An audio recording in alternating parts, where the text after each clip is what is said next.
VNR gold and diamonds సరుకు తక్కువ బంగారం ఎక్కువ. ఇప్పుడు మన వైజాగ్ లో జూలై 24న గ్రాండ్ ఓపెనింగ్.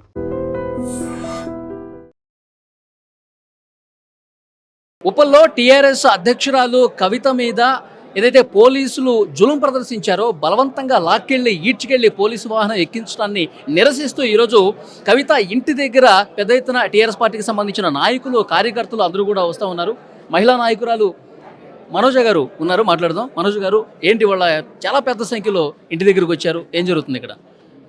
ముందుగా తెలంగాణ ప్రజలకు అందరికీ కూడా ఉద్యమాభివందనాలు తెలియజేస్తున్నాను. యాక్చువల్గా అక్క ఎవరిని కూడా కలుస్తున్నారు అన్న ఇన్ఫర్మేషన్ ఇప్పటి వరకు మా కార్యకర్తలకు కానివ్వండి, మా నాయకులకు కానివ్వండి లేదు. కానీ ఏదంటే మొన్న జరిగిన సంఘటన ఏదైతే ఉందో అది చూసి ఉద్యమకారులు ఈరోజు కవితక్క గారిని పరామర్శించడానికి వచ్చిండ్రు. అది తెలుసుకున్న కొంతమంది మేము టీఆర్ఎస్ అవైలబుల్లో ఉన్న నాయకులం వచ్చినమే తప్ప అక్క ఈ 2 days అపాయింట్మెంట్స్ లేవనే అన్నారు.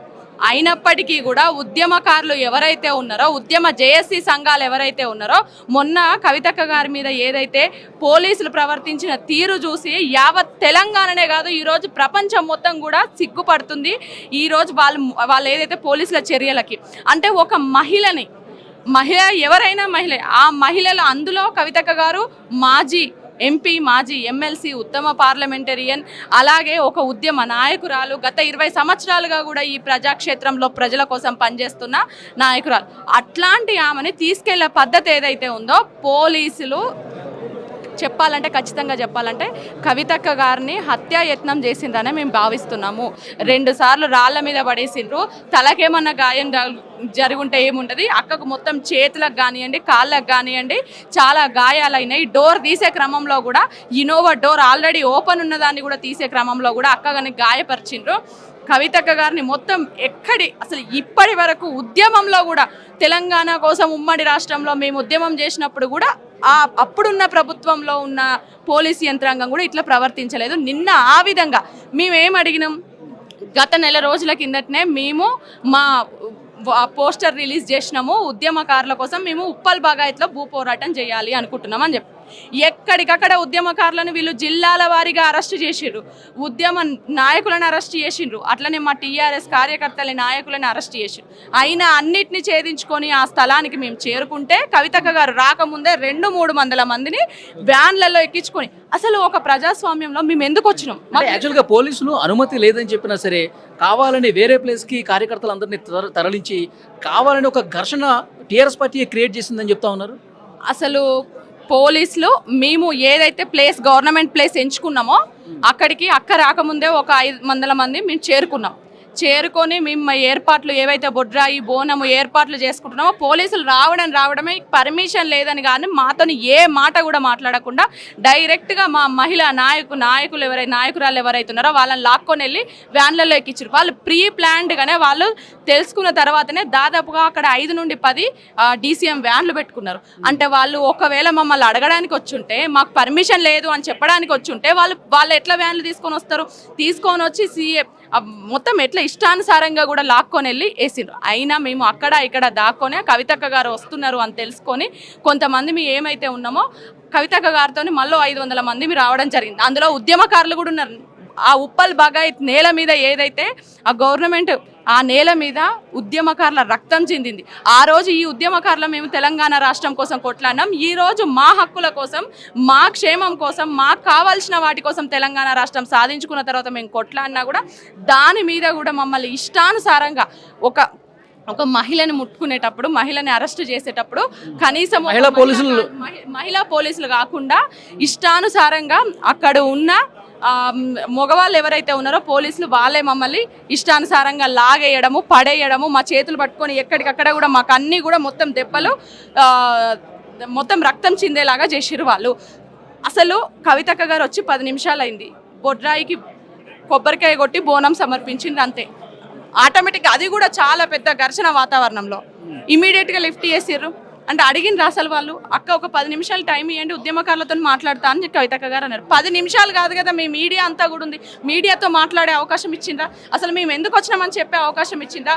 ఇది రేవంత్ రెడ్డి గారు కావాలని కవితక్క గారి మీద ఏదైతే ప్రజల్లో ప్రజా సమస్యలను మేము ఎంచుకొని ప్రతి దాని మీద ప్రతిపక్షం నిద్రపోతుంటే ప్రతి సమస్య మీద ఈరోజు టీఆర్ఎస్ పార్టీ కొట్లాడుతుంది అని చెప్పేసి వాళ్ళు కావాలని చెప్పేసి కుట్రలో భాగంగానే కవితక్క గారి మీద హత్యా ప్రయత్నం చేసిండ్రు. చేసుకొని మినిస్టర్లు పోయి మంత్రులు పోయి మేము అమరవీరుల స్తూపం దగ్గర అంటారు, ఈయనను అరెస్ట్ చేస్తారు, ఈయన బల ప్రదర్శన చేసుకుంటారు, ఒక ఆయన ప్రెస్ మీట్ పెడతారు. అంటే వీళ్ళకి ఉద్యమకారుల పట్ల ఎంత చిత్తశుద్ధి ఉంది, వీళ్ళకు ఉద్యమకారుల సమస్యల మీద వీళ్ళకి ఎంత చిత్తశుద్ధి ఉంది బీఆర్ఎస్ పార్టీకి అనేది కనిపించింది. ఆ రోజు గాయపడ్డాం, కవితక్క గారితో పాటు ఉద్యమకారులను గాయపడ్డాం. సరే, టీఆర్ఎస్ పార్టీకి సంబంధం లేని 11 జేఏసీ ఉద్యమ జేఏసీ సంఘాలు అక్కడికి వచ్చారు, వాళ్ళందరూ కూడా గాయపడ్డారు కదా. ఇప్పటి వరకు వాళ్ళ మీద కనీసం అంతో ఇంతో ఈ రాష్ట్రంతో సంబంధం లేని పార్టీ ఆ జనసేన వాళ్ళన్నా మేము అరెస్ట్ చేసిన తీరుని ఖండిస్తున్నామని ఓ నోటీస్ ఇచ్చిర్రు, ఓ ప్రెస్ నోట్ ఇచ్చిర్రు. వీళ్ళేరి బీఆర్ఎస్ పార్టీ ఇప్పటి వరకు ఉద్యమకారులకు పరామర్శించిండ్రా, ఉద్యమకారులను అట్లా అరెస్ట్ చేయడము ఖండిస్తున్నామని చెప్పిండ్రా. ఇప్పుడు మీరు తీసుకున్నటువంటి కార్యక్రమం ఉద్రిక్తతకు దారితీసింది, తర్వాత పోలీసులు అరెస్ట్ కూడా చేశారు. నెక్స్ట్ ఉద్యమకారుల గురించి ఏంటి మీ కార్యాచరణ ఎట్లా ఉండబోతుంది? మా కార్యాచరణ అనేది ఆగదు. చేతిని అడ్డు పెట్టి వాళ్ళు సూర్యకాంతిని ఎట్లయితే మనం ఆపలేమో, వాళ్ళు ఆ పోలీసులను అడ్డు పెట్టుకొని మా ఉద్యమాన్ని కూడా వాళ్ళు ఆపలేరు. ఉద్యమకారుల కోసం చిత్తశుద్ధితోని ఉద్యమకారుల పక్షాన అప్పటి నుండి ఇప్పటి వరకు అనునిత్యం కవితక్క గారు ఎట్లయితే కొట్లాడుతున్నారో మా భవిష్యత్ కార్యాచరణ కూడా మళ్ళీ అట్లనే ఉంటుంది. మేము ఏదైతే చెప్పిన విధంగా ఈరోజు హైదరాబాద్లో చేసినాము, ఇంతకుముందు మానకొండూరు కరీంనగర్లో చేసినాము, రేపటి రోజున మేము నిజామాబాద్లో చేయబోతాం, వరంగల్లో చేస్తాము, మహబూబ్ నగర్లో చేస్తాము. తప్పకుండా ప్రభుత్వం దిగొచ్చేంత వరకు రేవంత్ రెడ్డి గారి మెడలు వంచి ఉద్యమకారులకు వాళ్ళు ఇచ్చిన హామీలన్నీ వాళ్ళ చేత్తోనే ఇంప్లిమెంట్ చేయిస్తాం, లేకపోతే కాంగ్రెస్ పార్టీ. మనోజ్ గారు, ఇంతకుముందే వచ్చినటువంటి లేటెస్ట్ వార్త, సో కేంద్ర ఎన్నికల సంఘం మీ పార్టీ పేరు ఇప్పుడు చాలా అభ్యంతరాలు వచ్చాయి, 700 వరకు అభ్యంతరాలు వచ్చాయి, ఇంకొక 3 ప్రత్యామ్నాయ పేర్లు ఇవ్వండి అని చెప్పి కేంద్ర ఎన్నికల సంఘం కవిత గారు ఒక లేఖ పంపించారంట, నిజమేనది? దాని గురించి ఏంటి సమాచారం? ఇప్పుడు అంత ట్రాష్ ఇదంతా ఏంటంటే, మేము ఆల్రెడీ 5 పేర్లు ఇచ్చినాం. 5 పేర్లలో తెలంగాణ ప్రజా జాగృతి, తెలంగాణ జాగృతి, తెలంగాణ ప్రజాశక్తి, తెలంగాణ రక్షణ సేన, తెలంగాణ రాష్ట్ర జాగృతి అని చెప్పేసి ఇచ్చినాం. మేము 5 పేర్లు ఇస్తే 5 పేర్లలో మాకు ఇచ్చింది ఆప్షన్ ఈసీఏ ఆప్షన్ ఇచ్చిండ్రు, తెలంగాణ రక్షణ సేన అని 3వ ఆప్షన్ ఇచ్చిండ్రు. ఇప్పుడు 1000 వచ్చినాయి, 700 వచ్చినాయి, 800 వచ్చినాయి అని మేము కూడా మీడియా ద్వారానే వింటున్నాం. సరే, అన్ని అప్లికేషన్లు వచ్చినాయి అని అంటే ఈరోజు కవితక్క గారికి భయపడుతున్నారు. అటు కేంద్ర ప్రభుత్వం, ఇటు రాష్ట్ర ప్రభుత్వం, అట్లనే ప్రతిపక్షంలో ఉన్న వాళ్ళంతా కూడా భయపడుతున్నారు. ఈరోజు మేము 700 అభ్యంతరాలు బీఆర్ఎస్ నుంచే వచ్చినాయి అంట. మాకు అదే అంటున్నాం, మాకు క్లారిటీ లేదు. మాకు అసలు ఇప్పటి వరకు ఎవరి దగ్గర నుండి అభ్యంతరాలు వచ్చినాయని వాళ్ళే చెప్పారు కదా బీఆర్ఎస్ వాళ్ళు. మేము ఇప్పటికీ ఊర్లలో టీఆర్ఎస్ అని పిలుచుకుంటారు కాబట్టి బీఆర్ఎస్ ఆ పేరు ఇవ్వద్దు అని మేము ఇచ్చినాం ఈసీకి అని చెప్పిండ్రు. సరే, అంటే వీళ్ళు ఎంత భయపడుతున్నారు అనేది కవితక్క గారికి ఎంత భయపడుతున్నారు అనేది స్పష్టంగా ఉన్నది. తప్పకుండా మేము ఎక్కడికైనా వెళ్తాం. వాళ్ళే ఇచ్చిండ్రు, వాళ్ళు ఇచ్చిన పేరు ఏం జరిగినా కూడా మాకు స్పష్టమైన, మా పార్టీ నుండి స్పష్టమైన మాకు ఇన్ఫర్మేషన్ ఉంది. 99% మాకు టీఆర్ఎస్. ఈరోజు కవితక్కతో ఏమన్నా భేటీ అయినప్పుడు ఈ డిస్కషన్ ఏమన్నా జరిగిందా? ఇప్పుడు ఒక పేరుంది, ఇప్పుడు టీఆర్ఎస్ అన్నది మేము తెలంగాణ మా రాష్ట్ర సమితి కాదు కదా మా పేరు, మాది తెలంగాణ రక్షణ సేన. ఇప్పుడు ఒక పేరు, ఒక షార్ట్ ఫామ్ని కేసీఆర్ అన్న షార్ట్ ఫామ్ కే చంద్రశేఖర్ రావు, అదే షార్ట్ ఫామ్తో అదే కేసీఆర్ అన్న షార్ట్ ఫామ్తో ఇంకొక పేరు ఉంటుంది అంటే ఉండొద్దు అంటే నడుస్తుందా? అంత సిల్లి ఇవన్నీ చేసేదంతా. ఒకవేళ ఈసీ కనుక అట్లా ఉండొద్దు అని అంటే మేము ఎట్లా కొట్లాడాలో అట్లా కొట్లాడతాము. అది ఇంకా టీఆర్ఎస్కే కట్టుబడి ఉన్నారు, లీగల్గా ఫైట్ చేస్తానంటారు. టీఆర్ఎస్కే మేము కట్టుబడి ఉన్నాము. ఇంకా మా పార్టీ నుండి ఉన్న స్పష్టమైన సమాచారం మాకు టీఆర్ఎస్ అనే ఉంటుంది. ఆయన సిద్దిపేటలో ఒక పార్టీ రిజిస్ట్రేషన్ చేయించుకున్నాడు. ఎందుకు చేయించుకున్నారు? తెలివి ఉంటే ఫస్ట్ కేటీఆర్ గారికి తెలివి ఉంటే గా సంగతి ఆరాధియ్యాలి.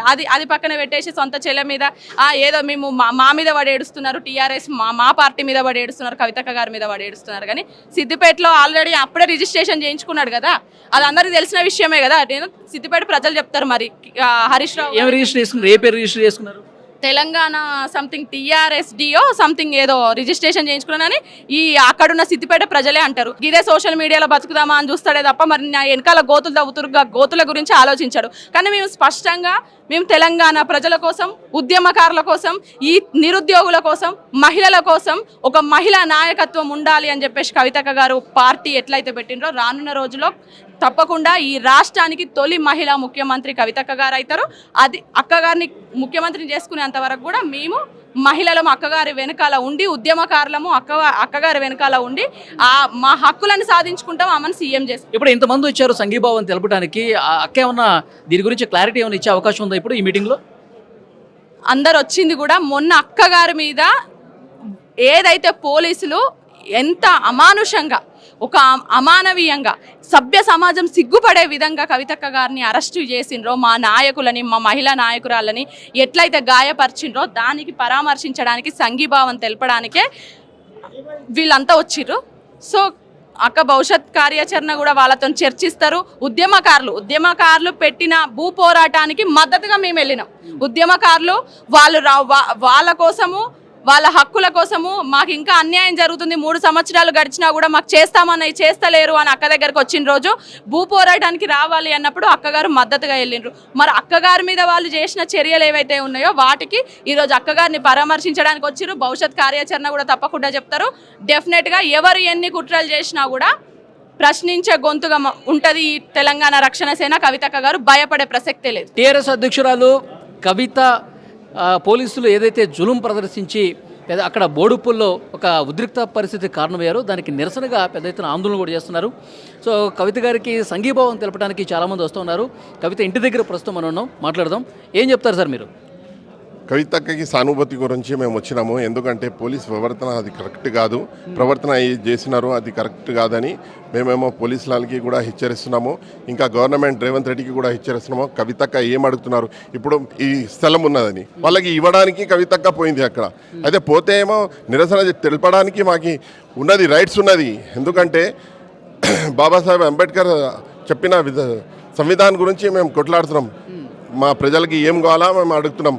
దానికి కూడా మీరు ఇట్లా పోలీసు వాళ్ళకి తీసుకొచ్చి లాఠీ చార్జ్ చేసుకొని ఆ ఆడలు కూడా చూడకుండా మొగలు మొత్తం పోలీసు వాళ్ళు పెట్టి అక్కడ ఎంట్రీ ప్లేస్ పెట్టి అసలు అలా జరుగుతుంది అనుకున్నారా? బోడుపుల్లో పోలీసులు అంతమంది వచ్చి అక్కనే అట్లా తీసుకెళ్లటం, కారు ఎక్కించడం, బలవంతంగా కింద రాళ్ల మీద పడేయటం? లేదు అట్లా అనుకోండి, నిరసన చేయడం మా రైట్స్ సార్, అది మా రైట్స్ ఉన్నది. మేము ఎందుకు అడగొద్దు చెప్పండి.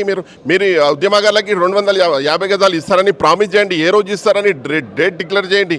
అడిగితే మేమెందుకు వచ్చి వాళ్ళ కోసం నిలబడతాము? మేము పార్టీ పెట్టింది దానికోసం. ఏం రైట్స్ కావాలా అది రైట్స్ కోసం మేము అడుగుతున్నాము.